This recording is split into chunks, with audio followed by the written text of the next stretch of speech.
ওটা একটা সপ্তাহ লেগে গেল এই ১ মিনিটের ভিডিওটা তোমাদের সাথে শেয়ার করার জন্য। এডিট করেই ওঠা হচ্ছিল না। প্রায় আগের সপ্তাহ বৃহস্পতিবারের ভিডিও এটা। তো আজ তো রথযাত্রা, সবাইকে জানাই শুভ রথযাত্রা। তো ওইদিন সকালবেলা আগে পুজোটা দিয়ে তারপরে দেখলাম ভালোই মেঘ করে এসছে, তাই আমি একদম বারান্দার জানালার সামনে লাঞ্চ করতে বসে গিয়েছিলাম। দুপুরে ছিল লাঞ্চে কাতলা কালিয়া, মুগের ডাল, আলু ভাজা, পটল ভাজা আর স্যালাডে ছিল লেবু আর শসা। এই ছিল, খুবই সিম্পল। তো বৃষ্টি দেখতে দেখতে আমিও লাঞ্চটাকে এনজয় করে নিলাম। আমি একাই ছিলাম ওই দিন বাড়িতে, আর আমার হাজব্যান্ড তো বাড়ি এসেছিল প্রায় সন্ধেবেলার দিকে।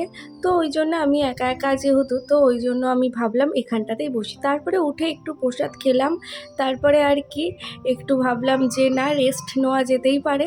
তো একটু দুপুরের দিকে খাওয়া দাওয়া করে একটু রেস্ট নিলাম। তারপর ও তো বাড়িতে চলে এসেছিলো, তাই একটু চাউমিন আর চা করেছিলাম, তাই দুজনে মিলে সেটাই আর কি এনজয় করলাম। তারপর কেন জানি না আর ভিডিও করা হয়নি। তো আজকের ভিডিওটা এইটুকুই। টাটা সবাইকে।